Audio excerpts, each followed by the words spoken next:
Muy buenas, ¿cómo estás? Hoy tenemos uno de los vídeos más esperados del canal sobre fotografía. Este es con toda probabilidad el fotógrafo más influyente y más importante de la fotografía contemporánea. No es un gran intelectual, no tiene ningún discurso conceptual de fondo pretencioso, se contradice en cada palabra, en cada libro que redactaba una introducción.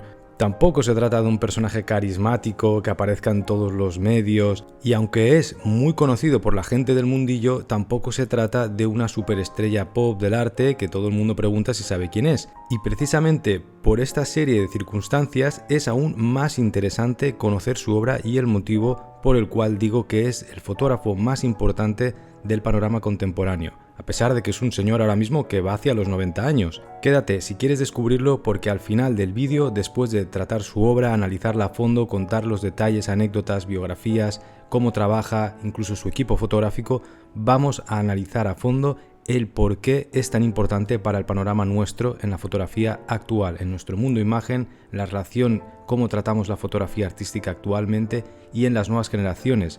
Ya verás, es súper interesante. Vamos con Daido Moriyama.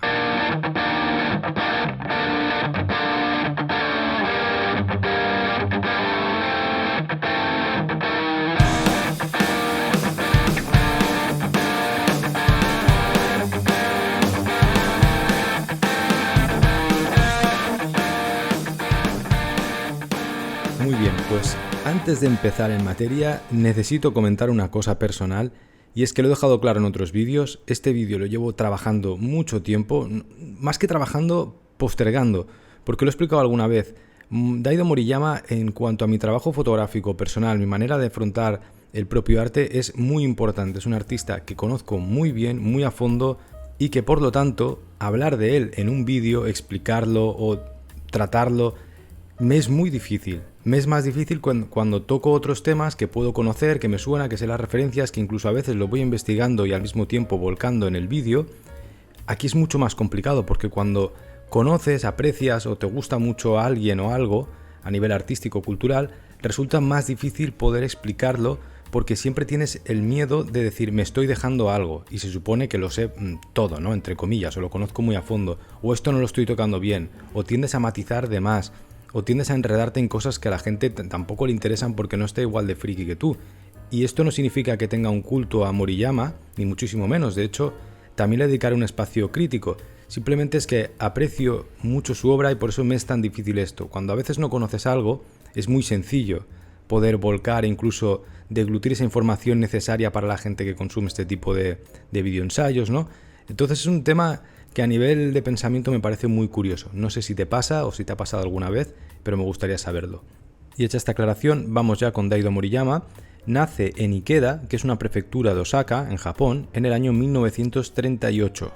A fecha de grabación de este vídeo, todavía está vivito y coleando, sigue trabajando exactamente igual que hacía hace 50-40 años, y aunque es cierto que su obra ha perdido parte de la fuerza que tenía por contexto en aquel momento, y quizá también aspectos de vigencia que luego veremos más adelante, sigue siendo interesante ver la evolución de un artista cuyo proceso no se limita a una sola fotografía o una manera, sino que es un artista que ha logrado integrar la fotografía como un aspecto vital que va mucho más allá de la relación entre arte, obra, instituciones y artista. Ya lo veremos. Moriyama estudia en un principio diseño gráfico, pero al poco tiempo se interesa por la fotografía y acaba como alumno de Takeshi Iwamiya, que era un conocido fotógrafo japonés en su época, que venía un poco de esa corriente más de la primera mitad del siglo XX, en la clave de Issei Kimura o Domon Ken, que eran quienes marcaban el ritmo de la profesión en aquel contexto. Esto no me voy a centrar mucho en estos detalles del contexto de la historia de la fotografía japonesa, porque en este canal tenéis un vídeo completísimo sobre la historia de la fotografía en Japón, donde tocamos toda esta cronología, estos artistas más importantes, cómo se desarrolló este arte en Japón, que es una forma muy única, que luego ha tenido una trascendencia a nivel mundial, diría yo. Y bueno, si es la primera vez que estás aquí, recomiendo muchísimo que luego lo mires y si no, que lo refresques, porque vale muchísimo la pena para complementarse entre estos dos. Vale. Pues tenemos este primer maestro, que no será el más importante, pero sí quien introduce a Moriyama en el mundo de la fotografía. El momento trascendental en la carrera de Moriyama es cuando se convierte en ayudante de un fotógrafo mucho más moderno. Y Hei Kimura y Domon Ken, en la clave en la cual podía estar Iwamiya, representaban el pasado. La Segunda Guerra Mundial es un punto de inflexión en el arte japonés del siglo XX. Este fotógrafo del cual será ayudante y que lo incorpora en la corriente moderna y a la generación a la cual debe pertenecer Moriyama es ni más ni menos que Eiko Hosoe. Otro artista, un artistazo que vamos a traer al canal, pero que comenté algo de él en el vídeo de Mishima, de Yukio Mishima, el escritor, porque le dedicó una serie preciosa de fotografías en un fotolibro que es mítico, Ordeal by Rose. Bien, esto es muy importante porque Eiko Hosoe es una piedra angular de la fotografía japonesa en la cual se pasa a la fotografía moderna y se trasciende de forma artística el concepto de fotografía en ese contexto en el cual se venía de una fotografía muy tradicional, documentalista, que tenía un aire de seriedad, de solemnidad, que tocaba los temas de una forma más centrada, con una especie de objetividad periodística. Y en cambio esta nueva generación a la cual pertenece Hosoe y es uno de los principales representantes, se transforma en algo ya puramente artístico que recibe de buen grado con curiosidad la influencia norteamericana, de modo que hace una síntesis, porque en la generación anterior hay un rechazo o una especie de denuncia, ¿no?, en esa quiebra de un mundo que es totalmente cerrado o aislado culturalmente, que vive más hacia sí mismo y de repente es invadido por ese imperio norteamericano no solo militarmente, que esto pues es más discutible o es más sutil, sino culturalmente. La invasión cultural en Japón es brutal, es bestial, y de hecho yo me atrevería a decir que prácticamente toda la obra cultural, artística, literaria de ese Japón del siglo XX, el más importante tiene que ver con este tema. Y prueba de ello, pues de nuevo, si a alguien interesa este tema, aquí estaría la novela Azul casi transparente de Ryu Murakami, que es una preciosidad y bueno, creo que resume muy bien este contexto de forma artística también. Hosoe, en ese momento, cuando apadrina a Moriyama, lo trata como un hijo. Durante 3 años será su asistente. Y de hecho, este momento es muy importante porque Hosoe está consolidado y tiene el poder y la capacidad de apadrinar profesionalmente a Moriyama, es decir, de introducirlo en esos círculos artísticos que empiezan a legitimar la fotografía. Es más, en el monográfico, el más importante de Daido Moriyama, que se editó en el año 2021 por la Universidad Politécnica de Tokio, en colaboración con la Shade Gallery y otros organismos institucionales de allí, el propio Moriyama, en la carta introductoria, se la dedica básicamente a Eiko Hosoe, porque Hosoe también estaba relacionado en aquel momento con estos inicios de esas primeras galerías que tienen que ver con la fotografía, esas primeras universidades que empiezan a trabajar desde un aspecto ya más académico, empiezan a introducir la fotografía y la sacan de los clubs o del mero hobby y lo convierten en algo pues como lo podemos conocer hoy. En ese estadio primigenio, Hosoe, insisto, es muy clave y justamente es cuando él empieza a introducirse ya en esa legitimación del arte institucional más alto cuando apadrina a Daido. Pero Daido, y esto es lo más curioso, lo más interesante de este personaje artístico, todo esto le da igual en el fondo. No es una persona que busque eso, sino que se lo va encontrando y la gente pues lo va cogiendo por su hora, pero a este tipo siempre le ha dado igual todo, siempre va dando vueltas, nunca ha estado interesado en participar de esto, simplemente recoge de buen grado lo que se le va ofreciendo.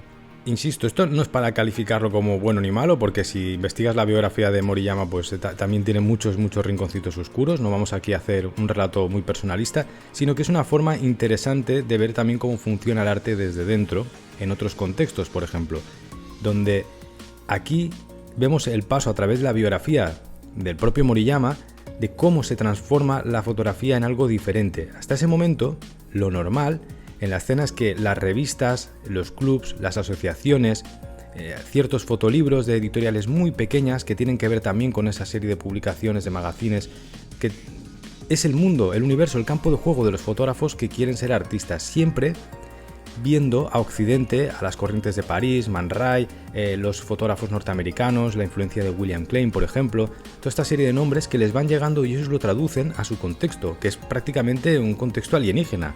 Entonces, en ese momento, lo que mueve el mundillo de una forma un poco utópica, a ver, entendámonos, hay cierta pureza en cuanto a que la gente no está aquí sacando pasta de esto, sino que lo hacen literalmente pues un poco por amor al arte. No está profesionalizado, no hay prácticamente ninguna galería de arte, ni museos, no hay dinero que te dé aquello más allá de una especie de sobrevivir, de trabajar de diseñadores gráficos, de fotógrafos funcionales para periódicos, revistas, y las revistas a las que yo me refiero como Mainichi, Asahi Camera, la misma Universidad de la Politécnica de Tokio con sus clubs, la posterior revista o creación de revistas como la Provoque, ¿no? Que donde Moriyama tendrá tanta importancia, aunque no es la piedra angular como se hace creer en un principio, sí que tiene mucho peso y será quien lo dé a conocer posteriormente pues, por su importancia, ¿no?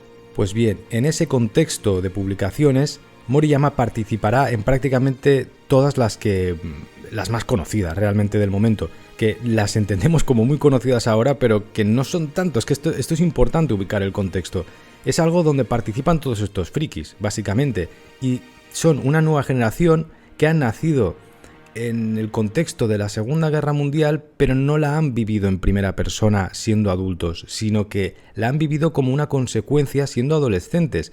Es decir, para ellos, la queja de Domon Ken, de Kimura, de esta serie de artistas, les queda un poco desubicada, no es la misma implicación. Es como cuando hablamos en la actualidad de la generación nativa digital y la gente que ha nacido en un mundo analógico.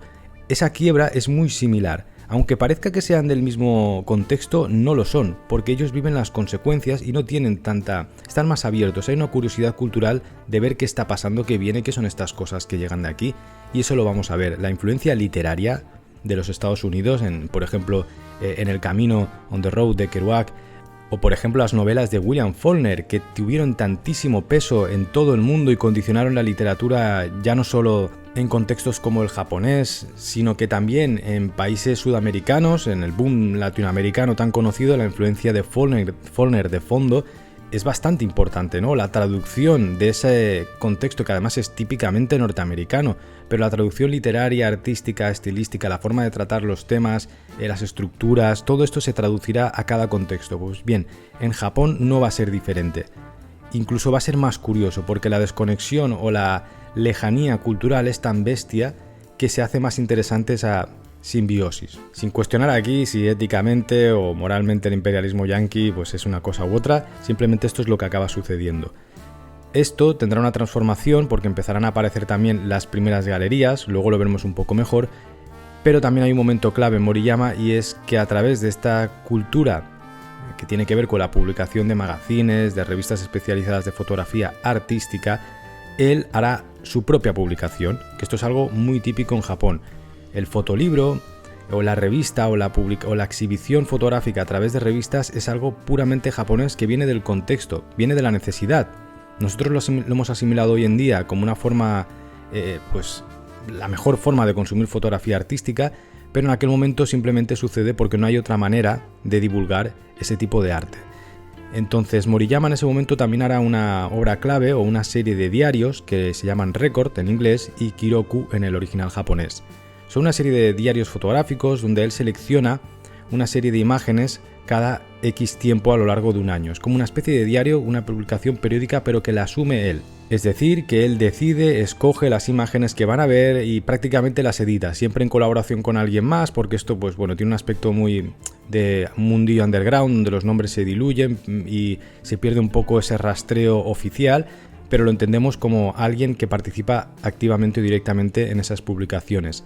Esto creo que es muy interesante porque es una forma de enseñar y de controlar el arte que es un poco disruptivo con lo que tenemos entendido en Occidente y en los contextos de legitimación oficial del arte con mayúsculas y esta serie de asuntos tan turbios, ¿no? O que generan tantas polémicas, porque aquí de repente, insisto, el componente underground o de control artístico directo, de cómo uno decide exhibir, exponer, de cómo intenta romper las normas a la vez que intenta validarse dentro de ese propio contexto artístico, porque ya no son simples niños jugando o aficionados, ¿no? Sino que hay un componente mucho más ambicioso, pero al mismo tiempo humilde. Pues bien, estos conocidos Record, que también yo creo que son el más fácil acceso a su obra, pues no valen mucho, los puedes ir consiguiendo a día de hoy, al menos los que edita en la actualidad, son muy importantes para conocer la obra de Moriyama, aparte de sus fotolibros con mayor peso, ¿no? Porque creo que los Record hablan de cómo se trabaja la obra de Moriyama. No es un fotolibro concreto, no es The Americans de Robert Frank, sino que esto es lo que une todos los otros libros. Ese diario fotográfico, ese flujo continuo, es la verdadera clave de la obra de Moriyama. Y bueno, para los más frikis, esto donde más auge tienes en los años 70, cuando él le mete más caña, llega un momento en el cual los precios de las imprentas y por una serie de circunstancias con el petróleo, creo, pues también suben muchos gastos en el tema editorial, y a partir de finales de los 70, mitades de los 70, él pues lo deja estar un poco esto y se vuelve a recuperar esta publicación continua de los Record o los Kiroku en japonés, de la mano de un amigo y galerista que es Akio Nagasawa, con quien, teniendo una conversación, deciden recuperarlo a partir de la década de los 2000, y a día de hoy lo siguen publicando en conjunto con una frecuencia de, si no me equivoco, cada 4 o 3 meses van sacando una nueva edición de estos récords. Y que bueno, por cerrar un poco el tema de los récords, no dejan de ser una continuación de la revista Provoke, pero desde una perspectiva un poco más personal, ¿no? Porque al final la revista Provoke es un colectivo muy mitificado, dura muy poco tiempo, son 4 números apenas, y bueno, está mitificado por lo que supone, ¿no? Para la fotografía incluso mundial y contemporánea. Es el típico evento mitológico que funciona muy bien. Pero si a alguien le interesa esa continuidad, en los récords de Moriyama la va a encontrar bastante. Vale. Como ya he dicho en un momento previo, el contexto que tendría que ir aquí ya está en Historia de la fotografía japonesa, así que me lo voy a saltar. Y si me acuerdo dejo aquí el link, pero si no lo podéis buscar tal cual y bueno, la lista de reproducción os va a salir. Pero voy a dejar un dato para muy frikis. Este es un dato extremadamente para frikis de este tipo de fotografía. La importancia de la relación entre Hosoe y Moriyama, si ya ha quedado claro, ¿no? Pero también se extiende a otros nombres de los 60 y 70 de la escena japonesa que van a ser pues cruciales. Araki, Tomatsu, Fukase, Morinaga, Yokosuka, Kawada, etc. Toda esta relación va en concreto también dirigida con un galerista que es muy desconocido, pero que es muy importante allí, que es Kunio Asakawa, quien fue uno de los pioneros en incorporar a la élite del arte la fotografía japonesa de todos estos nombres. Porque en aquel momento, es lo que hemos dicho, toda esa fotografía está centrada en clubs, revistas, asociaciones y tiene un componente de amor al arte o más amateur, aunque la gente esté muy, muy friki y realmente dedique su vida de una forma romántica a todo este asunto, no hay un sedimento, una arquitectura institucional que lo sustente. Entonces, con Asakawa cambia esto, porque además incorpora debates artísticos y filosóficos a una escena que no se acaba de plantear de forma explícita estas cuestiones. Y es que con la incorporación de estas galerías, o de esta relación entre el galerista, el print original, que ya no es una mera copia, se abre un debate, porque hasta ese momento tenemos que entender que la obra fotográfica no tiene la importancia de una gran obra como un cuadro, como un lienzo. Y esto también es la gracia de la fotografía y de cómo se generaba de forma underground en ese escenario. Los fotógrafos que ahora cogeríamos un negativo suyo y lo marcaríamos en oro y se vendería en una subasta, lo que hacían es enviaban esos negativos o esas copias originales que se iban desperdigando a las revistas o al club o al no sé qué, y cuando se editaba luego aquello no se le devolvía, sino que se lo quedaba quien fuese y pues lo pasaban a otro, lo tiraban a la basura, se quedaba en un cajón en la revista y cuando cerraba pues no, porque esto era un poco así más caótico y no está tan registrado, pero en general se perdían, se les perdía el rastro. Y de hecho en muchos de los monográficos posteriores que hemos visto de esta serie de artistas se tiene que explicar esto, se recurre a fotocopias de una publicación y este fenómeno coleccionista de los fotolibros japoneses que es un universo aparte, es espectacular, tienes como un montón de series limitadas de libros que funcionan prácticamente como series de grabados únicos originales donde ya ni siquiera hay la posibilidad de reproducir de una plancha. Es decir, que si nos recurrimos a la obra de Benjamin, pues funcionan prácticamente como obras de arte originales y sin la posibilidad de copia. Entonces estos debates se empiezan a incorporar, porque precisamente con Asakawa empiezan a discutir qué consideran un print original y no una mera copia. ¿Quién es poseedor de esa obra que ahora de repente se considera única y artística? Hasta ese momento los negativos cogen y los tratan como si fuese, pues bueno, sí, yo he hecho una foto y sale en la revista y una vez sale a mí me da igual, yo me desentiendo. De repente ese negativo o esa obra finalizada, una vez tratada, revelada con intenciones artísticas y todo el rollo, tiene un valor. Y todos estos artistas tan importantes empiezan a preguntarse qué hacemos con este valor, porque hasta ese momento no nos lo hemos planteado. ¿Y esto cómo se lo toma Moriyama, que es en quien estamos centrados hoy? Pues bien, le suda el sobaco, porque es que básicamente Moriyama viene de esa escuela más underground, donde lo que le importa realmente es seguir fotografiando y generar un flujo. No quiere una obra que tenga un valor como un objeto único, que esté encerrado en un marco dentro de una caja blanca, museo, ¿no? Sino que él lo que necesita es que aquello siga funcionando, que él pueda seguir trabajando, haciendo sus fotos y que nadie le moleste y se acabó. Seguir haciendo esa especie de camino del peripatético y que todo lo demás siga funcionando. Entonces esto es interesante porque también tiene que ver en la manera en la cual se va a confrontar la obra. Aquí cambian muchas cosas. De repente es importante generar un fotolibro tocho, bien editado, bien único. De repente es importante que la fotografía ya también entre en el museo, en la casa de subastas, en la galería, ¿no? Toda esta relación lo cambia todo. Sobre todo si hacemos el ejercicio de comprensión del contexto, porque para esta gente no existía la galería como organismo legitimador dentro de ese mundo artístico.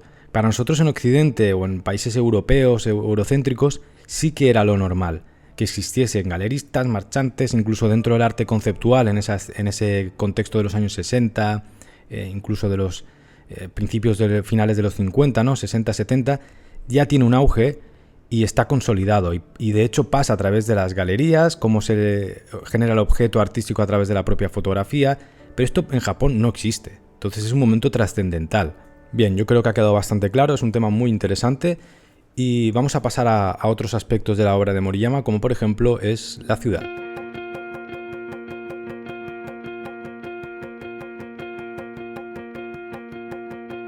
La ciudad es como una pantalla poliédrica, multifocal, que nos entreteje a todos, en la que al final las personas o los individuos se convierten en meros ecos que se observan como extraños. El otro, la persona que tenemos delante desde la perspectiva del individuo, se convierte en un objeto más dentro de un urbanismo que funciona como una colmena. Es como si se tocase el inconsciente de la ciudad a través de la fotografía en Moriyama. Hay fuga, hay deriva, hay muchísimo flujo, encuentro y una rápida dispersión al momento. Moriyama es una imagen en constante movimiento, no hay un momento estático.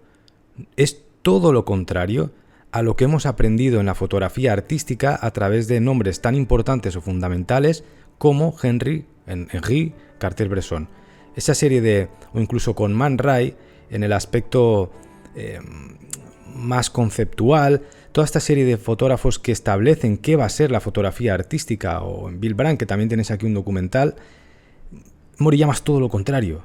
Y eso es lo que lo hace moderno o contemporáneo. Trasciende esa legitimación de la fotografía como forma de arte ya desprendida de su funcionalidad y la lleva a otro lugar totalmente distinto. O sea, es que su obra es una oposición a la fotografía de estudio. Es una oposición a la espera, al archivo, al objeto técnico, a la imagen que va a perdurar, que es sólida, que es única. Es todo lo contrario a estos conceptos. Su cuerpo artístico no tiene sentido cuando se encapsula en un marco, o en un templo, o en un museo, no se puede visualizar así. Solo se puede apreciar como una forma de chorro continuo que se actualiza constantemente. Esa intención, que para nosotros en nuestro contexto es incluso, podríamos decir que el espíritu de época de la imagen, lo interesante de Moriyama es que no existe internet cuando él está haciendo esto. Entonces, en el formato en el cual él encuentra la capacidad de generar este discurso, aunque sea de forma inconsciente, es con el fotolibro, con las publicaciones como Record, esos diarios fotográficos que he explicado al principio, y con la posibilidad de generar un ambiente artístico donde a él no le dejen de editar y permitir visualizar ese flujo constante. Esto también es importante dentro del contexto nipón porque sin el fotolibro el 80% de la fotografía japonesa no tiene directamente sentido y creo que Moriyama es uno de los principales exponentes en este aspecto. También lo hemos visto en otros artistas como Araki, que él mismo editaba en muchos de sus libros más míticos y bueno, en general lo hacían todos, pero creo que Moriyama en cuanto a la relación con el fotolibro es bestial, no solo por el tratamiento, sino por la cantidad que ha podido generar y que nunca ha sido un detrimento del valor, sino que se van complementando unos a otros. Tú no necesitas tener toda la colección de libros de Moriyama para disfrutar de su obra, pero al mismo tiempo no la puedes disfrutar si no conectas cada uno de ellos, aunque sea en 2 puntos. Eso, para un artista, a mí me parece brutal. Es decir, ha conseguido que no te pierdas nada por no haber visto, me invento, 30 fotolibros suyos de tal periodo, de tal otro, pero al mismo tiempo consigue que ese puzzle tenga un sentido totalitario al coger unas partes, ¿no? Como si fuese una especie de fractal que te muestra a partir de un rincón con unas partes conectadas el total de su obra, pero al mismo tiempo no se puede entender si solo coges una molécula de ese fractal total. Entonces creo que eso, a día de hoy, tal y como está funcionando el arte, me parece brutal. Además, de una forma también, todo esto, insisto, son lecturas que han ido llegando después a medida que el tiempo ha ido evolucionando, porque Moriyama no tenía ninguna pretensión intelectual en esto. Evidentemente tiene una idea de fondo que se ve, que él la va transmitiendo, pero no hay un discurso aquí preparadísimo y tal, sino que va sucediendo a medida que hay alguien que vive su tiempo y va evolucionando con él de una forma totalmente abierta. Además, desde un contexto, en este caso Tokio, la ciudad de Tokio en Japón, que es fundamental para entender la posmodernidad y también la relación que él tiene con la fotografía. Al querer romper esa relación tradicional, sin querer, también elimina la frontera entre el ojo y la cámara. Su objetivo artístico en determinado momento es borrar esa frontera. Él mismo no quiere que exista una frontera. O sea, si pudiese tener un implante en el ojo que permitiese fotografiar cada vez que él hiciese un parpadeo, sería el sueño húmedo que tiene detrás. Le molesta la cámara prácticamente. Esto, si lo analizamos con el discurso artístico predominante de la segunda mitad del siglo XX, que tiene esa relación con lo posmoderno, es brutal, porque es probablemente de las personas que mejor lo consigan. Normalmente acudimos a Warhol, a estos referentes que juegan con la publicidad o con el arte más popular, con la cultura de masas, y la implementan desde una torre de marfil en el contexto institucional. Y sin embargo, creo que una de las formas que más acierto tenían para cumplir este discurso era el borrar la frontera entre el ojo y la cámara. Y lo hemos visto a día de hoy, cuando todo el mundo tiene un móvil y constantemente esta barrera se ha eliminado. Una de las pretensiones del arte del siglo XX consiste en que el arte se integre en la vida diaria y viceversa, que se diluyan las barreras entre lo que se entiende como arte, artista, obra de arte, museo, etc., ¿no? Esas relaciones se diluyan y todo sea una especie de flujo continuo, que la publicidad, el arte se atraviesen entre sí, o que en definitiva el arte atraviese toda la vida diaria. Esta es una de las pretensiones y una de las claves para entender todo ese tipo de cuerpo artístico que se impone desde Occidente, desde Estados Unidos en general, y que vamos a ver a lo largo, incluso a día de hoy, ciertos remanentes en la parte institucional. Como comentario más actualizado, habría que decir que eso ha sucedido, pero sin el control de la institución artística. Algo muy interesante, que bueno, aquí también hay un vídeo dedicado, un ensayo a ello, que es Arte en la era de TikTok. Además de esa eliminación entre ojo y cámara, como intención artística, tenemos también algo muy interesante contraponiendo el contexto suyo con el nuestro, y es que su trabajo consiste en un continuum donde la técnica se esfuma, es decir, no es tan importante. Hasta ese momento, todos los fotógrafos, para justificar o legitimar un poco también lo que hacen y adquirir valor, utilizan medios técnicos profesionales, ¿no? Es decir, pues como mínimo, aunque alguien se vaya a mitad del desierto de la Conchimbagua, lleva siempre su Leica Ranger de 10.000 cucas o un material siempre profesional, ¿no? Moriyama esto no lo quiere, todo lo contrario. Luego lo veremos mejor en las cámaras que utiliza, pero ya os aseguro que eso se lo pasa por el forro, y de hecho es la intención. Su material de trabajo suele ser el que le cae en la mano y a poder ser el más cochino. Si lo pusiésemos en un paralelismo actual, que esto lo comentaré más al final, pero voy a hacer un pequeño spoiler, sería como si alguien utilizara ahora su móvil, su cámara del móvil, o peor aún, o más exacto, de hecho, sería una cámara de hace 5 años, o yo qué sé, ya si nos ponemos un 3310 con cámara, lo que sea, para hacer su trabajo artístico profesional de galerías, ¿no? Este sería un poco el paralelismo. Al final, lo que queda de esa obra artística es la vivencia que el artista ha tenido estando en el mundo, que existe como si tuviese una prótesis puramente cyberpunk en el ojo, donde no importa él como fotógrafo, sino como persona que está viviendo aquel momento en un flujo continuo. Es que, bueno, sí, lo comentamos aquí porque no tiene sentido guardármelo para después. Las cámaras que solía utilizar Moriyama eran cámaras pensadas para los aficionados que se llevaban de viaje, la que tu madre utilizaba para hacerte fotos en tu segundo cumpleaños, la típica cámara compacta que prácticamente ningún fotógrafo que se las diese de profesional o todo esto utilizaría, ¿no? A día de hoy nos parece más normal porque esta serie de contradicciones entre el medio, la técnica y todo, pues se utilizan incluso como algo para crear esnobismo dentro del propio arte y está bien, pero en aquel contexto es bastante raro. Esto no es, de nuevo, no es porque Daido tuviese un plan maestro detrás, sino que por circunstancias de la vida, porque también todos estos le daban al pim pim que da gusto y eran bastante nihilistas en ciertos aspectos de la vida, pues acababa cogiendo las cámaras de la gente que se las regalaba, del vecino, de la vecina, del amigo, del familiar, de quien sea. Cogía la cámara, la tomaba prestada o se la llevaba y no la devolvía y la iba utilizando. Se rompía, se dañaba, se la reclamaban, pues cogía otra. Que alguien o que él en el momento dado tenía más pasta y podía tal, pues se compraba una cámara que fuese más profesional, porque esto también hay que destacarlo. No todas sus fotografías están hechas con una cámara Ricoh GR tal o una cámara de mierdecilla, sino que hay un flujo también constante de dispositivos. Esto me parece súper interesante también a nivel artístico, porque siempre asociamos también la cámara, ¿no?, o el medio formato, por ejemplo, en otro artista que es totalmente opuesto, pero que también me gusta muchísimo y me ha influido una barbaridad, es Hiroshi Sugimoto, que sería todo lo contrario, ¿no? Su obra se basa en la cámara que utiliza, el gran formato, algo bastante extraño en una fotografía más contemporánea, que permite una calidad y necesita una técnica, unos recursos, todo pues que es prácticamente de producción cinematográfica, como si diríamos, ¿no?, en comparación con Moriyama.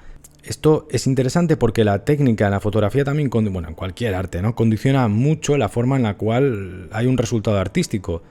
Cualquier persona que esté viendo esto y se dedique o conozca mínimamente el tema sabe que no es lo mismo disparar con un objetivo de 50 milímetros que coger y disparar con un 28 o con un teleobjetivo o con un gran ángulo. Bueno, cada objetivo cambia, y a la cámara también ni te cuento, ¿no? Lo mismo que hemos aplicado al formato, si es 35 milímetros, si es medio formato, todo esto va afectando no solo al resultado final o a lo que tú puedes hacer con la cámara, sino a tu propio estar en el mundo con la cámara.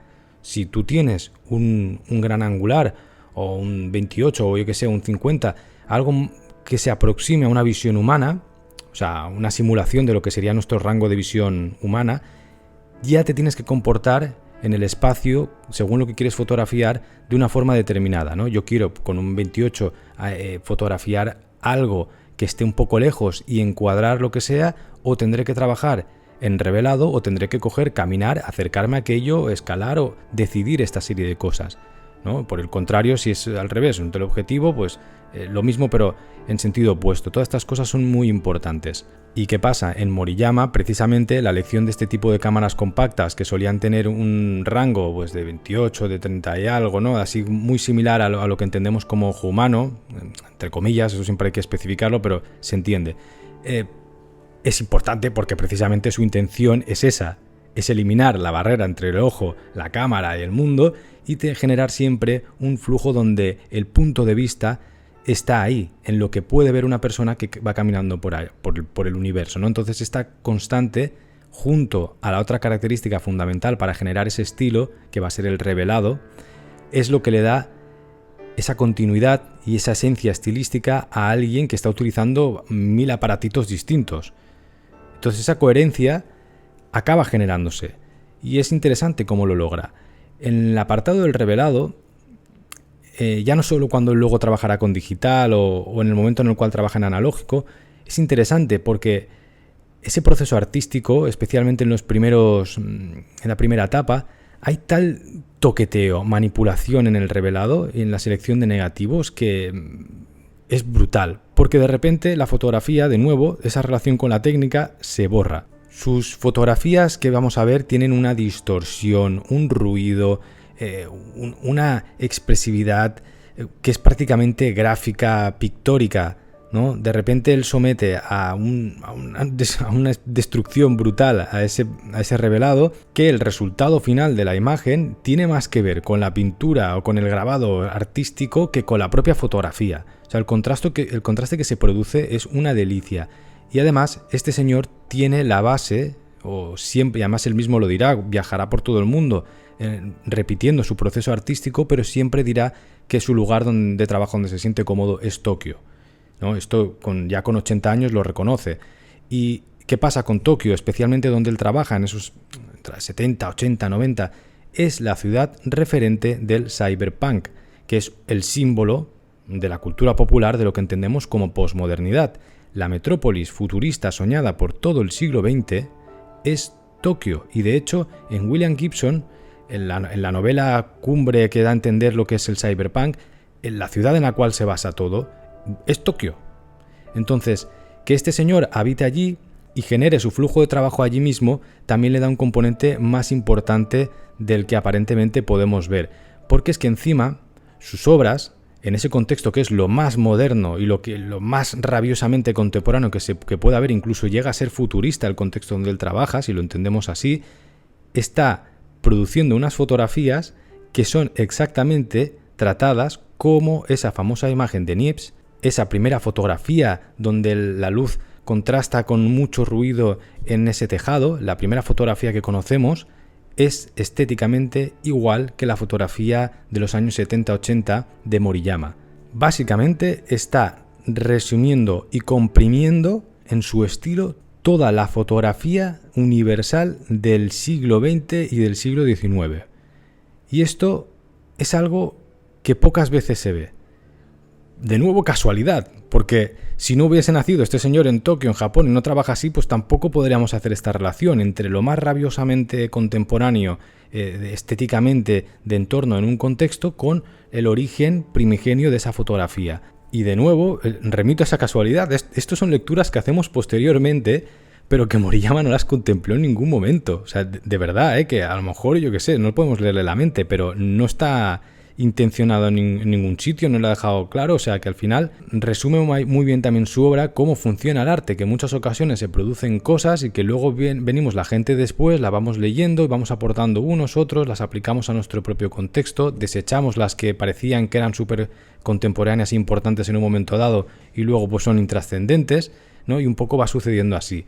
Y insisto, es muy importante porque siguiendo esta misma línea de casualidades del destino contextual del universo, de esa globalidad, de esa relación entre lo que se entiende como un arte dominante desde Estados Unidos, Occidente, Imperio, etcétera, y cómo eso se traslada a Japón, la otra parte del mundo, tanto cultural como geográficamente, podríamos decir, cómo se va generando esa idea de globalidad y cómo nos la devuelve aquí Moriyama, pues es interesante porque se le añade otra capa de estas cargas conceptuales al trabajo. Vamos a verla, y es que es la relación entre publicidad, vida, arte, pero sobre todo la cuestión de quién es el artista, quién es considerado el dueño de una imagen.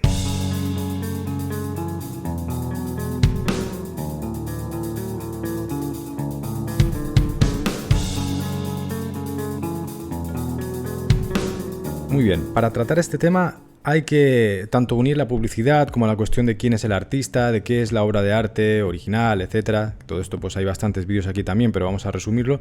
Yo lo voy a llamar refotografía. La palabra refotografía oficialmente se suele referir a las fotografías que se hacen de un lugar de hace tiempo y se vuelven a fotografiar pues, con un lapso de tiempo, por ejemplo 100 años después, y vemos un edificio del siglo XIX que aún se conserva, en el siglo XXI vuelto a fotografiar y puesto uno al lado del otro. Pero a mí ese término me parece un poco pues eso, anecdótico, de revista de curiosidades, y está muy bien.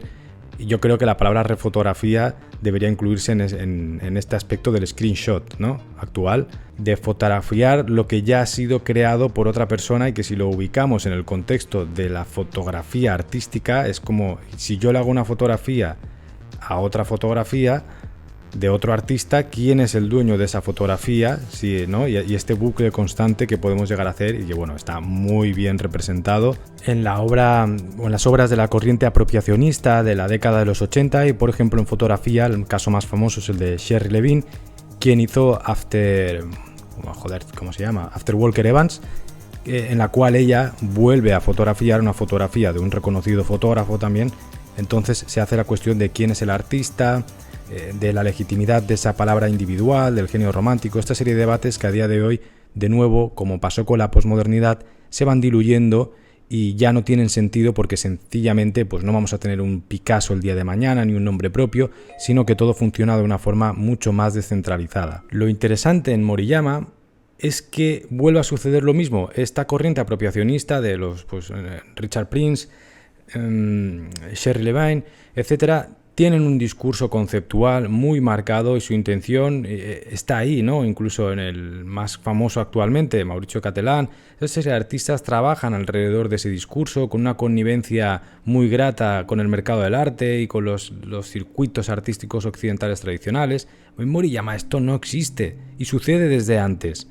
Por eso me parece más interesante, porque es cuestión de quien ve la obra empezar a escoger, a trazar estas lecturas, a ver qué fotografía está hecha de una revista y cuál no, porque tú no lo puedes saber en determinado momento.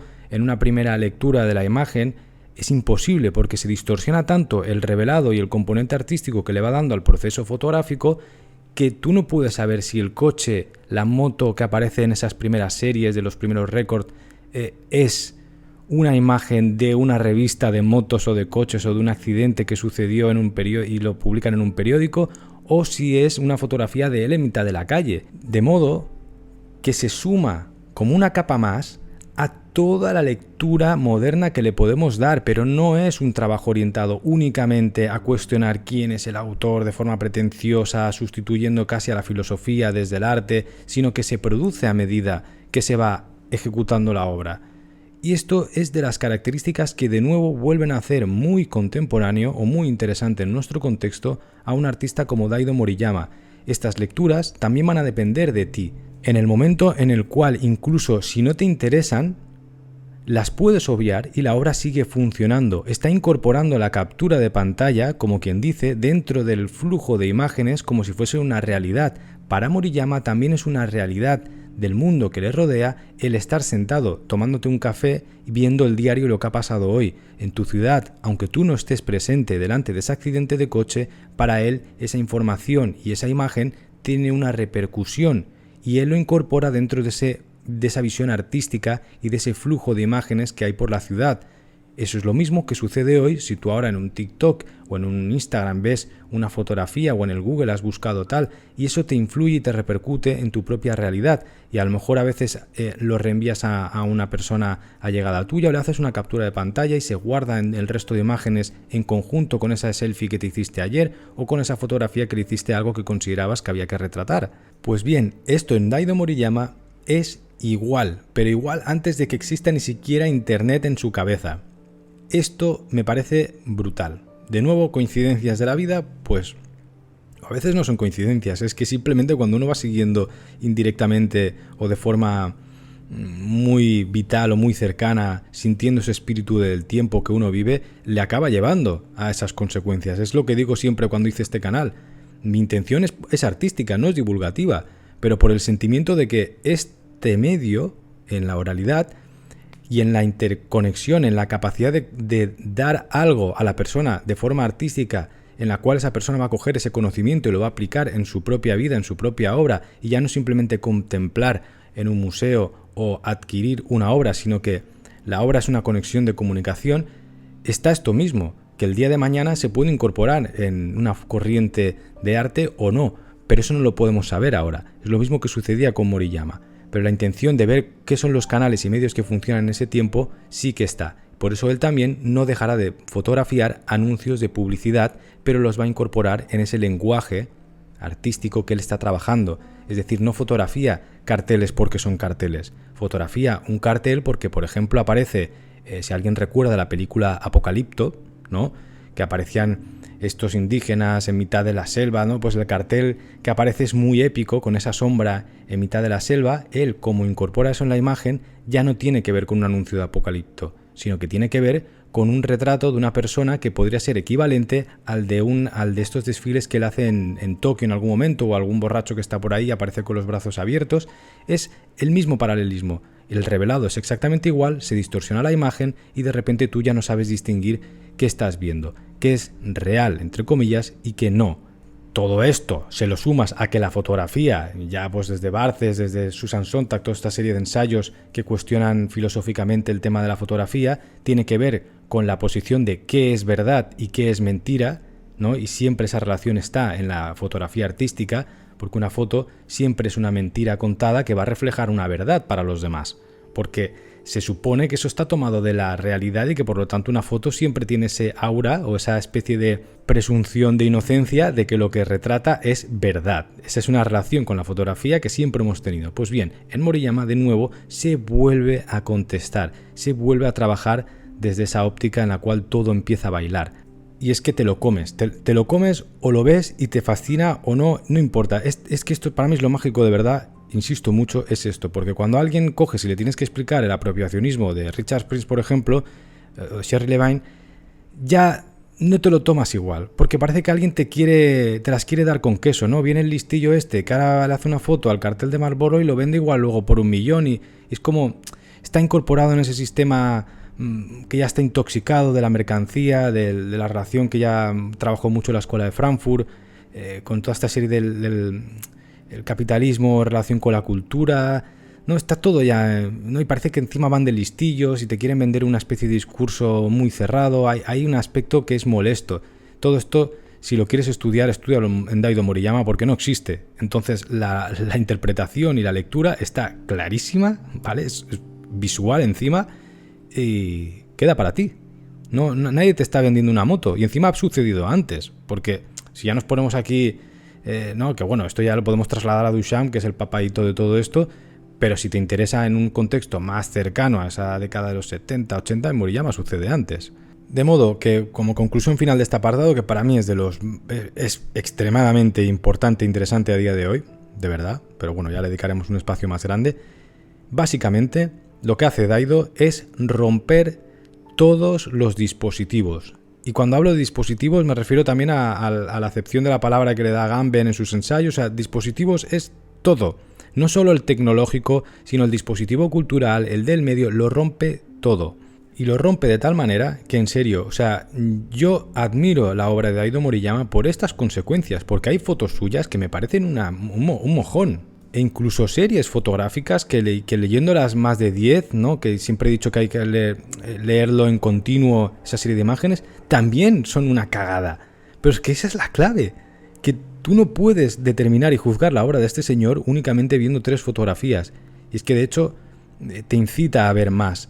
A hacer una lectura es como una novela prácticamente también, porque es que su relación y su manera de entender la fotografía va a ser la que tenemos en nuestro mundo. Y este señor tiene casi 90 años.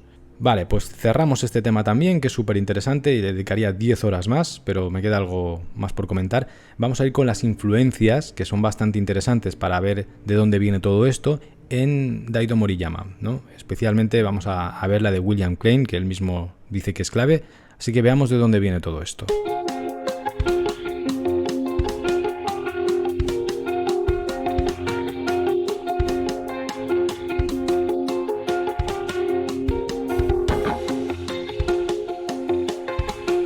Vale, en el inicio hemos comentado a Eiko Hosoe, pues esto queda clarísimo, no hace falta dedicarle más espacio.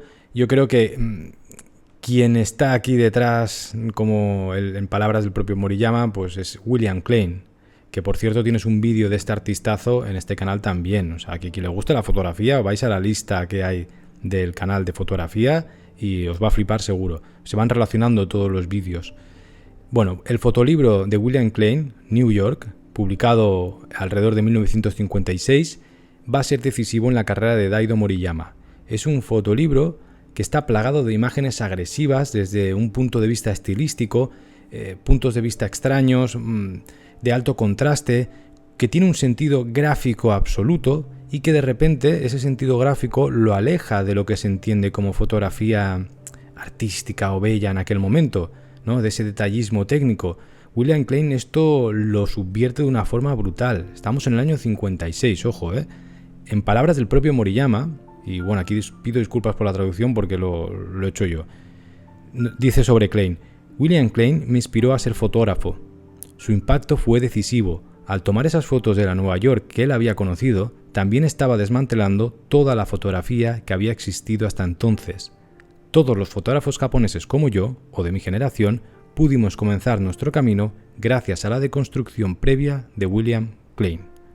Y en este punto, antes de seguir con otras influencias importantes en Moriyama, me gustaría destacar la noción de fotografía de calle, street photo, que siempre es la pegatina de mierda que se le pone a Moriyama, a William Klein, a todos los fotógrafos que no trabajan en un estudio de forma limpia y que utilicen el medio urbano, es que ya verás tú, ¿no? El medio urbano, eso incluye todo el medio urbano. A la que alguien sale a la calle y toma una foto un día, ya está, es fotógrafo de calle, que es una etiqueta que yo incluso entiendo a veces que se utiliza de forma despectiva, como decir, esta persona, pues, porque claro que es lo más fácil a nivel artístico, coger una cámara y tirar fotos por la calle a voleo y lo que vaya cayendo. Se acaba englobando en esa etiqueta, cuando eso está mal. O sea, la fotografía, como los perfumes, no tienen ni un género, ni un lugar, ni... O sea, ¿qué quiere decir que por trabajar en mitad de la calle sea fotografía de calle? O sea, entonces, entonces de estudio porque está en un cubículo con unos focos y un panel verde detrás o una tela de color blanca. No tiene ningún tipo de sentido para alguien que entienda la fotografía desde un punto de vista artístico, especialmente cuando hablamos también de contextos. Y esto sí que hay que diferenciarlo.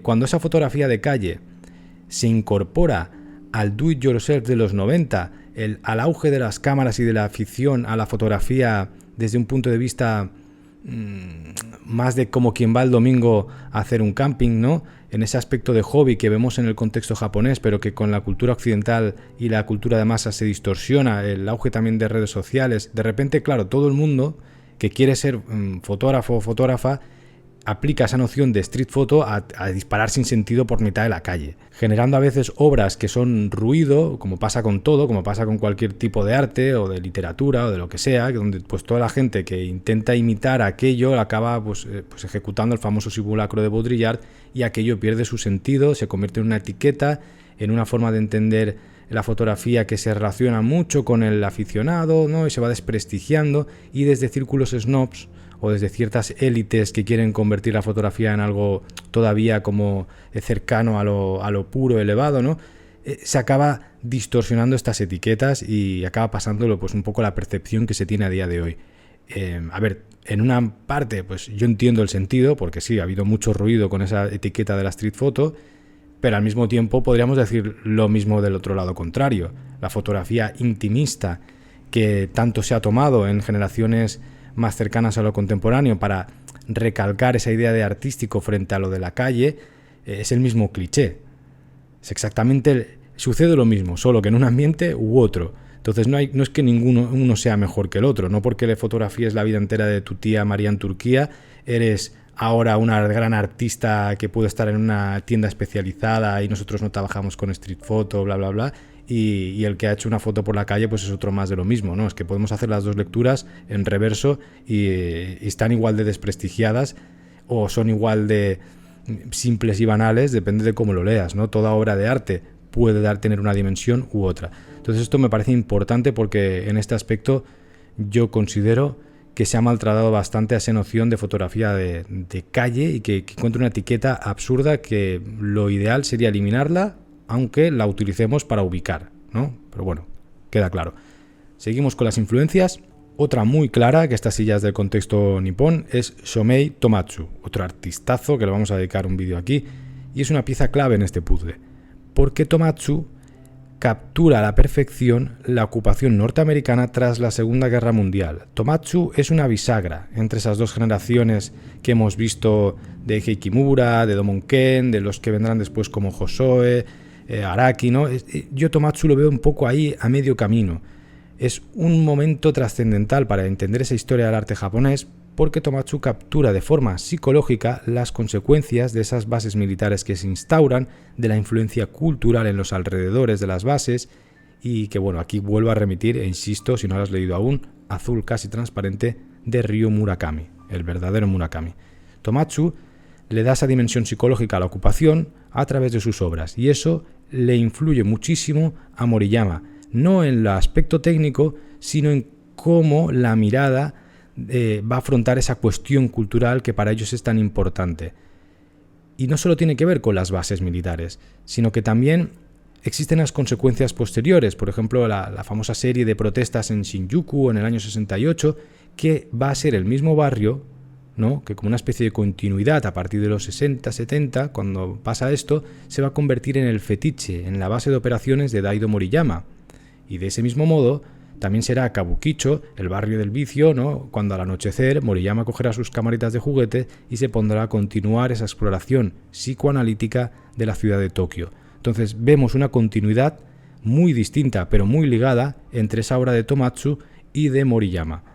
Y en esa continuidad vamos a ver también como en unos inicios el propio Moriyama se autodenomina el cazador. Se convierte en una especie de depredador fotográfico que se adentra en el corazón de la metrópolis, en los lugares más oscuros, en los momentos donde nadie quiere salir tampoco allí por cuestiones culturales, de seguridad, etcétera, para retratar ese alma de la metrópolis y las consecuencias que tiene toda esa ocupación, pero ya va más allá de lo psicológico evidente, sino que trata de ir hasta el fondo de todo. Por eso es muy interesante esta relación. Es como luego cuando él regresa y revela esas fotografías de día, hay una especie de camino aquí del héroe, ¿no? En plan Campbell, que es como si él regresara de los infiernos al amanecer y sus primeros récords serán negativos maltratados, llenos de dentadas del rodillo del carrete, de rayones, de magulladuras, que están sobreexpuestas, subexpuestas, que han sido manipuladas en mitad prácticamente de un campo de batalla. O sea, es que la propia fotografía, en aspecto físico, relata ese viaje a los infiernos de esa propia ciudad. Moriyama siempre va a ser también un perpetuo itinerante, esto es clave para entender su obra, no lo hemos dejado de repetir, es un peripatético de la cámara, su obra es un flujo constante como quien calma su ansiedad a base de ejercicio y de caminatas. Esto parecería una anécdota a pie de página, como una interpretación así medio simbólica, pero tiene un peso mayor, porque hay un aspecto de cómo el artista calma su ansiedad existencial, que muchas veces esta dimensión psicológica no se le da en las lecturas del arte, pero que para mí encuentro muy interesante, especialmente a día de hoy, que tenemos unas lecturas mucho más abiertas o más intimistas en ocasiones de lo que es el arte. Y yo recuerdo, esto ya es un paréntesis personal, yo esta lectura no la hice de Daido hace unos años, ¿no? Sino que es una lectura que he hecho con el tiempo. Porque recuerdo que cuando, por ejemplo, falleció mi padre y yo utilizaba la fotografía como medio artístico un poco más recurrente que, por ejemplo, la pintura, porque me costaba más concentrarme, ¿no? Entonces la relación entre la cámara, el mundo que te rodea, el hecho de caminar hasta las tantas de la madrugada por Barcelona y otros lugares, me era mucho más satisfactorio, más sencillo a la hora de trabajar que no pues ponerte a pensar, pintar o hacer esas rutinas que yo siempre he considerado que no sé, pues que a veces requieren un poco más de estar bien. Hay gente que siempre ha idealizado ese momento de no, el artista romántico cuando más mal está, más melancólico, y hay veces que cuando estás así no puedes trabajar, ni puedes escribir, no puedes hacer una serie de actividades que, bueno, en este caso la fotografía sí que lo permite, desde mi punto de vista, insisto, y recuerdo caminar sin ningún rumbo concreto, con 4 baterías de la cámara esta compacta, y apaciguando cualquier ruido mental o inestabilidad a base de ir capturando la ciudad y de caminatas absurdas que parecían no tener fin, ¿no?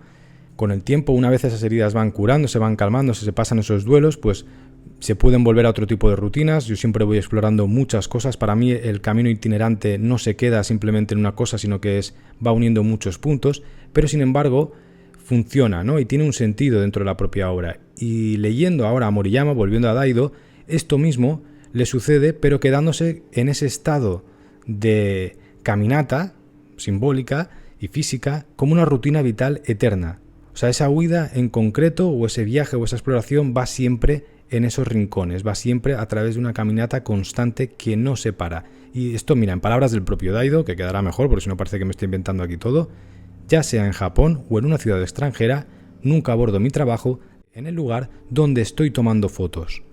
Mi estado y mi postura ante el entorno y la fotografía permanece sin cambios donde quiera que vaya. Y es precisamente en esos primeros viajes que atienden a la llamada del tío Sam, donde Moriyama también va a descubrir a Robert Frank, otro de los nombres fundamentales en esta serie de influencias. El descubrimiento de Robert Frank quizá es un poco ya más tardío, él ya está metido de lleno, quizá no tendrá tanta importancia como el de William Klein, pero sí la tiene. No es casual, ya que los referentes generacionales de Moriyama no son solo fotográficos, sino que hay que incluir lo literario, la fascinación que hemos dicho al inicio por William Faulkner, por otros escritores de la generación Beat, en concreto yo diría, me atrevería a decir que que el más importante para este contexto japonés y en especial para Moriyama será Jack Kerouac y su On the Road. Estos fueron los impulsores al final de esa idea de movimiento perpetuo desde una óptica también más desenfadada o desinteresada, con un aura juvenil, adolescente en el fondo, y que al final, de nuevo, es una lectura juvenil que influye y que tiene consecuencias posteriores en lo literario, en lo artístico, en la gente esta adulta que crece con esas novelas. Esa idealización también de las carreteras de los Estados Unidos afecta a Moriyama en su primer viaje, pero se une de nuevo con el contraste o con las características e idiosincrasias de la mitología y la cultura japonesa.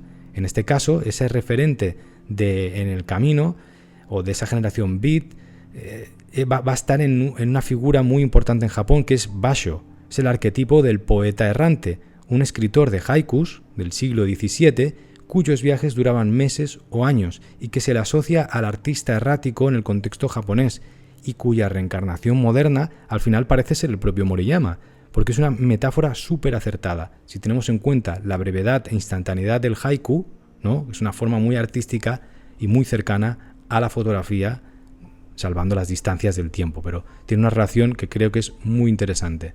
Aquí habrían muchas más influencias, como en cualquier persona, así que te invito a ti a ponerlas. Si te apetece en comentarios, ¿quién crees que puede ser también una influencia para Moriyama o qué relación con fotógrafas puede tener? Y vamos a cerrar con una especie de final feliz de esta sección, y es que unos años más tarde, el propio William Klein, que es quien inspira tanto a Moriyama, le dedicará unas palabras para incluirlas en un fotolibro.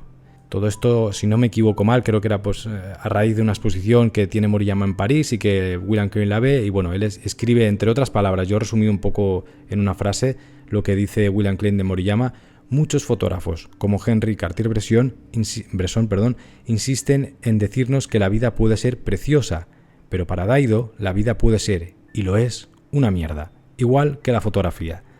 Esta es la frase que le dedicará a William Klein, entre otras palabras, así también que se sorben el rifle, pero bueno, esta es la que me parecía interesante.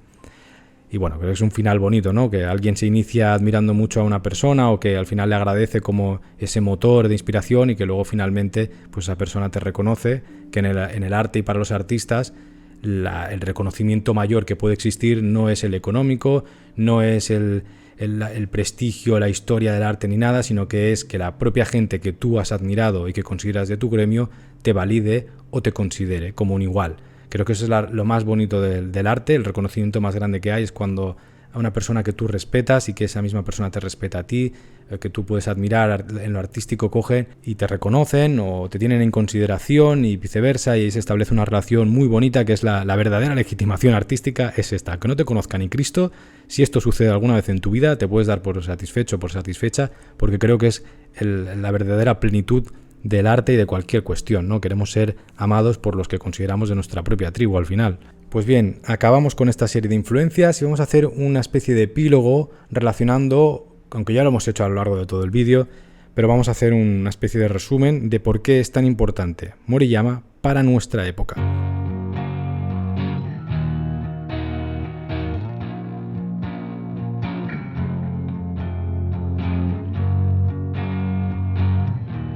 Vale, para este tema recomiendo muchísimo los ensayos de Joan Fontcuberta, que es el mejor ensayista para tratar la ubicación de la fotografía en el mundo contemporáneo. Y eso sí, con pinzas, porque Fontcuberta es muy bueno, muy interesante, pero ojo que el tiempo corre muy deprisa, la publicación de libros no es suficiente, el sistema editorial siempre queda rezagado y en muchos aspectos hay que tomárselo con pinza porque se queda atrás, ¿no? Pero bueno, es mi mejor recomendación. Otra relación es que el mundo en el que vivimos, que está traspasado totalmente por la imagen, y de hecho es un mundo dominado por la imagen, de ahí que mis proyectos artísticos personales tengan que ver mucho con el olfato en la actualidad, porque es una forma de subvertir esa hegemonía de la imagen, y exige presencialidad también el olfato y otra serie de asuntos. Pero bueno, esta relación con las redes sociales, la imagen, la fotografía incorporada en un dispositivo que tenemos siempre pegado a la mano, que si pudiésemos lo eliminaríamos para que no existiese, pero esa relación entre el mundo digital, las cámaras, nosotros, seguiría existiendo. Es decir, digital tiene que ver con la palabra dedo porque va tocando las cosas para hacer como una interfaz entre ese mundo virtual y el real, pero en un momento dado la intención o el camino hacia el que anhelamos llegar es que desaparezca. Pues, ¿no? La petaquita que llevamos en el bolsillo queremos que desaparezca, pero no que desaparezca esos dos mundos.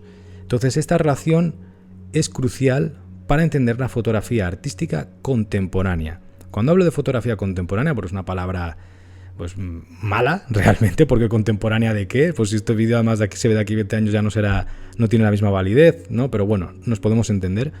Me refiero a esa serie de artistas que trabajan la fotografía y que actualmente, pues, para mí rodean mi generación, tanto por abajo como por encima, ¿no? Yo tengo 32 años, pues tanto gente que tenga los 20 como gente que tenga los 40, es lo que yo entiendo como una fotografía contemporánea, no por una gerontofobia por la cual pues empiezo a ser un poco famoso por aquí, lo siento mucho, os quiero a todo el público ancianito que tengo por aquí, sois mi base real y os adoro, pero hay que entender que el arte o la cultura en muchas ocasiones también tiene una dependencia con esos estados vitales en los cuales pues que no tienes filtros ni acumulaciones de cosas, sino que hay una relación muy directa con lo que se entiende como un contexto moderno, actualizado, ¿no? Es decir, pues mi relación con las redes sociales, tanto por nacimiento como por relación directa generacional, no tienen nada que ver con la de una persona que tenga 70 años. Es normal y no pasa nada. Cuando esto se va sucediendo, igual que la gente que sale en TikTok riéndose de la gente de 30, 40 años, de aquí 10 años le va a pasar lo mismo, ¿no? Y de hecho se van a reír la gente que tenga 20 años de que utilicen un TikTok, por ejemplo. Todo esto sucede siempre y no pasa nada. Pero hay que ubicarlo para entender la fotografía en ese contexto. Igual que en Moriyama es importante saber que los Kimura, los Domonken, para él ya son viejos y hay que contestarlos. Pues bien, como esto daría para un ensayo total y gigante alrededor de este tema, voy a tratar de resumirlo en que podamos colegir que todo el mundo entiende el contexto en el que estamos y esa relación con la fotografía. La primera idiosincrasia de nuestra época, que se resume en Daido, es la idea de camino, de exploración constante, de flujo que no se detiene en ningún sitio. Las fotografías no se quedan como una obra total, no es la obra de Cartier-Bresson que enmarcamos y que sabemos reconocer y que hay 3 o 4 identificables.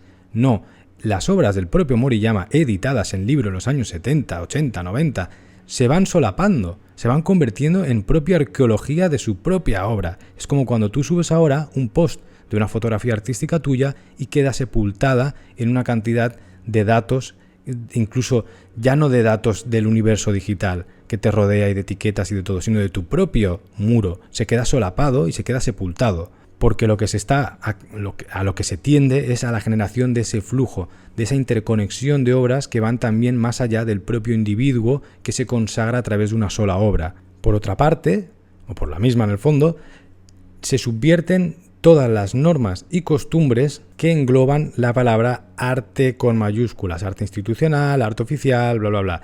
Todo esto que a día de hoy la gente que trabajemos de forma lo más rabiosamente actualizada posible estamos sufriendo. Y con eso me refiero a que aunque tú para vivir profesionalmente de esto tengas que tener una relación pues con galerías, en aquel caso de Moriyama con revistas, también posteriormente con galerías, ¿no? Pero con esa relación con un mercado, con una institución, aceptarlo para poder vivir y ser un profesional de esto, ¿no? Al mismo tiempo, por otra banda, estás jugando con saltarte todas esas normas o simplemente no hacerles caso. Es decir, si yo considero que estos vídeos son una obra de arte o que si ahora viene alguien y edita un fotolibro él mismo con capturas de pantalla de su móvil sin que tenga que venir aquí la editorial Taschen o la editorial Steidel o quien sea o hacer una exposición en tal o en cual sitio y está pasando y aquello tiene cierta repercusión, porque al final también la repercusión de legitimación del arte no olvidemos que sucede por 4 cuadras, como quien dice, pero bueno, esto también daría para otro vídeo. El tema es que si eso sucede y esa intencionalidad artística conjuga y casa bien con el tiempo, con los medios, ¿no? Es decir, utilizar los medios que tenemos ahora, es evidente que no se pueden acomodar a lo académico, a lo consolidado, a lo institucional, porque siempre hay una disonancia de tiempo. Si sucede, es válido. Y en esa validez no existe una remuneración económica normalmente, sino que se suele reducir todo más al aspecto cultural. Es decir, que yo pueda hacer visible una intención o una forma de entender lo artístico sin hacerle caso a los medios o a las corrientes que van a permitir que aquello sea masivo o económicamente rentable, por lo general va a tener más que ver con lo que entendemos como amor al arte o como intención puramente cultural y no va a soler Y esto no suele dar dinero, ¿no? Es decir, en Moriyama entendemos que todos esos récords que hacía al principio no le daban para ganarse la vida ni de coña. O la fotografía artística más contemporánea, lo que quieras llamar, que no sea masiva y que no genere dinero y todo, pues ya te aseguro ahora mismo que no da ni un duro. Y de hecho este conflicto, de nuevo, siento hablar mucho a nivel personal, pero como os lo he dicho siempre, esto no son trabajos divulgativos, o sea, no tengo ninguna obligación de esto, siempre hablo desde mi perspectiva porque es un proyecto artístico. Bueno, pues una cosa que me sucedió, yo tenía un proyecto fotográfico hace unos años que tenía que ver con el videojuego, con la fotografía artística dentro de entornos virtuales, con estas fronteras entre lo que puede ser real y lo que no, incluso con la propia fotografía de capturas de pantalla o la propia fotografía de la pantalla, que ya hemos visto también en otros artistas, Friedlander, por ejemplo, o en el propio Moriyama, en un montón. Traté y resumí y utilicé todas las herramientas que se supone que se tienen que hacer para acceder a estos sitios de legitimación, de publicaciones, de todo, y nadie me hizo ni puñetero caso. Yo no pude realizar ese proyecto por medios económicos, que no podía hacerlo, algún día si puedo pues lo haré, pero a nivel artístico, y no digo que esto lo haya inventado yo ni de coña, de hecho ahora mismo se empieza a convertir en una corriente dentro del propio Internet, la fotografía a través de herramientas que el propio videojuego de mundo abierto ofrece, me parece que es algo a nivel artístico brutal, súper importante para entender nuestra época. Nadie le quiso hacer ni caso, pero ya no solo a mí, sino que a otra gente que sé que está trabajando con esto tampoco se le ha hecho caso, pero eso no significa que eso no esté sucediendo, al contrario, y lo más probable es que de aquí unos años, cuando todo esto se va consolidando y se va volviendo una norma, incluso se estudia culturalmente el videojuego, la fotografía de pantallas, la captura, etcétera, entonces empieza a legitimarse en el entorno académico, pero claro, eso ya ha pasado. Y para que pase, pues ha tenido que hacerse de una manera casi silenciosa, digamos. Bien, pues esto es importante también para entender el contexto nuestro y la importancia de, por ejemplo, artistas como Moriyama, que hoy en día los tenemos mega consagrados, pero que en determinados momentos, aunque estén ahí jugando, no tienen la misma legitimación. Bueno, pues esto podríamos pasar a otro punto. Que, bueno, por cierto, ¿no? Ya que he hecho la cuña publicitaria, si alguien tiene o conoce a una editorial de fotografía o de libros de arte, pues que contacte, que tengo algo interesante. Y ahora, siguiendo con esa importancia de Moriyama en el contexto actual, hay otro aspecto que me parece súper interesante. Y es que todo ese conjunto es una forma de imaginario colectivo que trasciende al individuo, a la propia firma. Lo hemos hablado, bueno, yo lo he hablado en muchísimos vídeos, no me canso de repetirlo, la descentralización del arte, del nombre individual, de cómo el arte contemporáneo no tiene que ver con una persona, aunque esa persona insista en creerse que ha creado algo, que es el embudo de ciertas cosas, ¿no? A día de hoy las cosas suceden en paralelo a mucha gente que hace las cosas muy bien. Al mismo tiempo hay mucho ruido, que parece que esté todo muy mal, pero suceden obras maestras en paralelo y en lugares distintos del mundo de forma continuada, donde tú no puedes escoger un punto y decir, paren ustedes aquí está Pikachu. No. La obra que tú consideras maestra, que te ha sorprendido, que deglute el mundo actual y que contiene, que es técnicamente brutal o no, que te llama por otro lado, sucede en paralelo a otras obras maestras de otra gente que a veces ni se conoce, pero que están conectando a través de ese mundo virtual referencias, lecturas del mismo mundo, y todo esto es una tendencia, ¿no? Yo siempre hago el paralelismo con el hongo, con el funcionamiento de una especie de espora, de mente espora a nivel global. Tiene que ver también con la filosofía a la cual vamos orientados en la actualidad, y esto es una especie de nuevo de alusión al espíritu de época, que aunque yo diga de esta manera un poco más aventurada, no me lo estoy inventando. De hecho, coges libros de filosofía contemporánea, como por ejemplo uno de los más recientes de alguien que también que tiene mi edad al final, que es el de Laura Tripaldi, de Mentes Paralelas, habla de lo mismo, pero no desde el punto de vista del arte, sino desde el punto de vista, por ejemplo, de la nanotecnología, de la biología y de ciertos aspectos filosóficos en relación con ese campo suyo, pero al mismo tiempo lo unimos con lecturas como la que hago yo desde este canal sobre el arte y es exactamente lo mismo.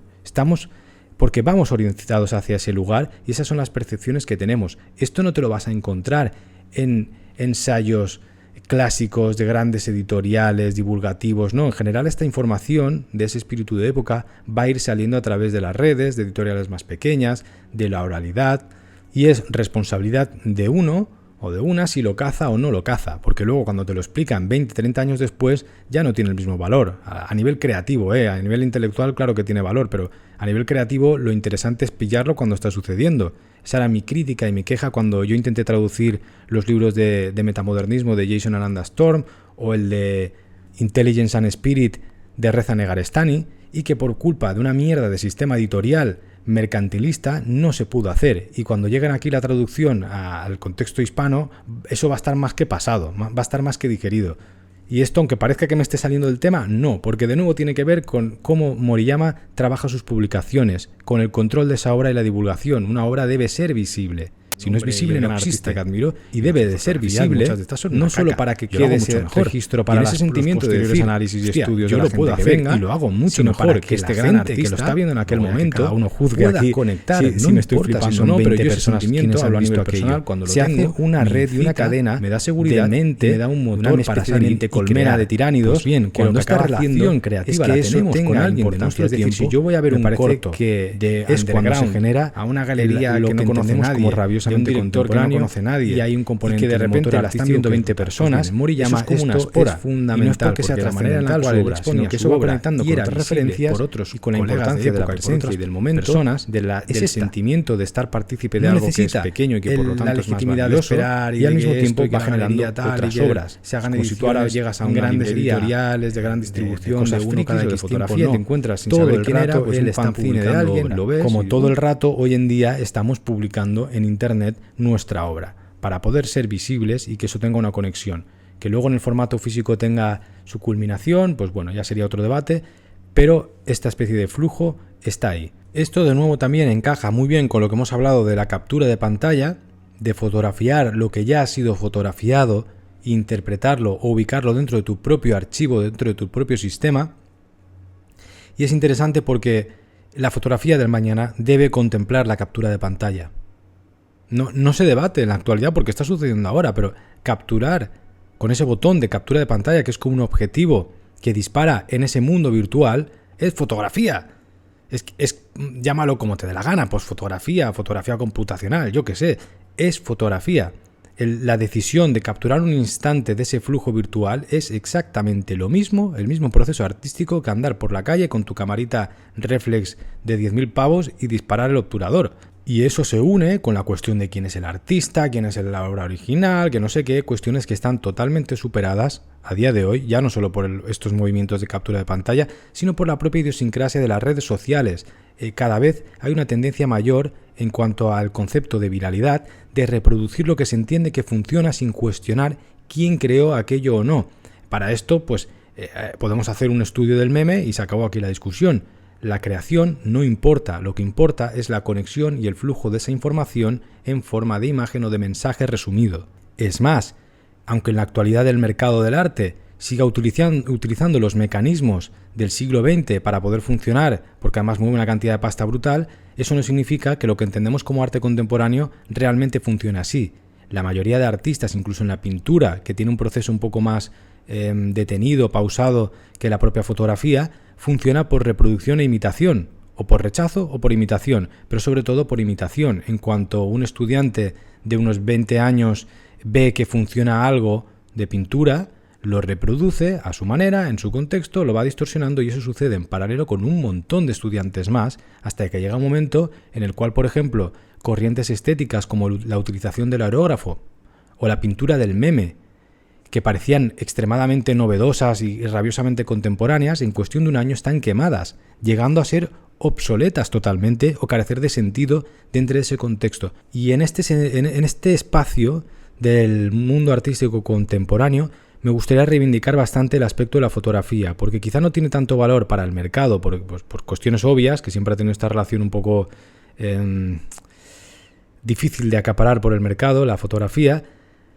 Me parece que es un espacio muy, muy bueno para trabajar esta serie de asuntos más contemporáneos. Y no solo por la difícil relación con el mercado y de ser acaparada por él, porque esto obliga a que sí o sí el trabajo que se haga pues siempre tenga ese componente menos utilitarista y más artístico, más cultural, sino porque además la pintura sí o sí, ya en la actualidad y por el propio funcionamiento de redes y todo, obliga a mercantilizar la obra. de una forma muy bruta, ¿sí? O sea, es que condiciona los estilos de la gente y todo. No digo que la fotografía no, ¿vale? Pero creo que está un poco más liberada. Pasa igual que la literatura.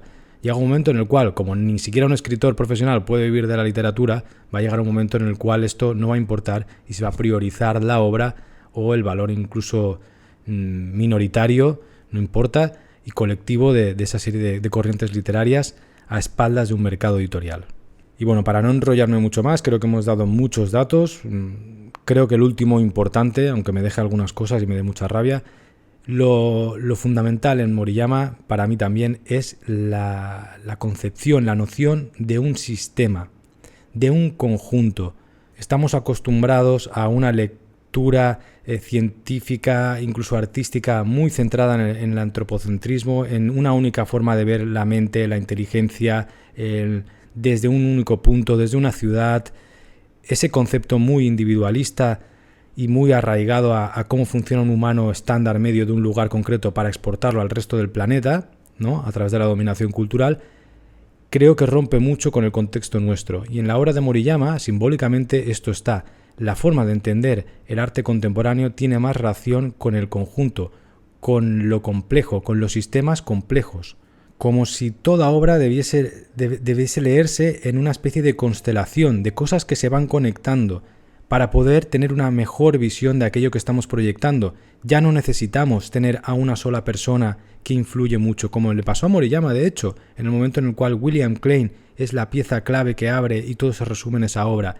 Eso es del pasado. Eso es cómo funciona el arte en el siglo XX y en otros contextos. En el nuestro hay una continua información que va llegando y se va asimilando. Al mismo tiempo que te llega un Moriyama, te llegan 50 artistas en forma de fanzine o de Instagram o de Reel o de lo que sea, que tú vas incorporando a esa lectura. Y esa conexión entre todos es lo que da el valor al conjunto artístico. No se puede entender una obra de arte única, resumible en una pieza maestra, con una biografía concreta de alguien. Eso es un remanente del pasado, muy útil también para el mercadito del arte y para la gente que conforma las instituciones y que son parásitos chupópteros de lo que se genera en el contexto artístico, para los cuales la idea de conservar esos mecanismos es su forma de trabajo. Y está bien, aquí todos necesitamos a todas las figuras del arte, aunque yo las critico y las odie, todos nos necesitamos entre todos. Pero desde un punto de vista creativo, ¿no? Desde el punto de vista del artista, tienes que contestar a aquello y tienes que rechazarlo.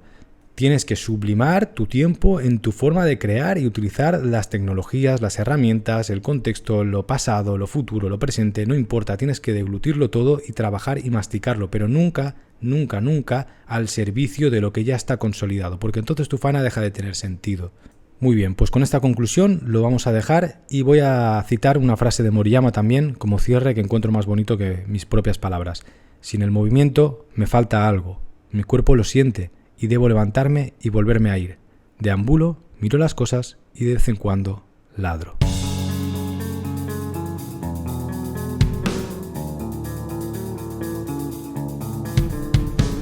Bien, hasta aquí había terminado el vídeo, pero me he acordado que no he citado en concreto el equipo y también tiene una relación con la lectura contemporánea, así que eso es un epílogo del epílogo. Ha dado Moriyama por patrocinio, básicamente. Siempre se ha relacionado con la cámara, el modelo Ricoh GR, pues GR1, 2, 3, de la marca Pentax, con quienes, insisto, pues en la actualidad tienen un patrocinio. Esto es consecuencia de. Lo que pasa es que esas cámaras eran muy populares, muy robustas, muy prácticas en la cultura más de masas de cámaras del contexto nipón, y él acababa utilizando estas porque eran su cámara fetiche. Pero insisto, no es que él utilizara solo estas, sino que utilizaba todo lo que le cayese.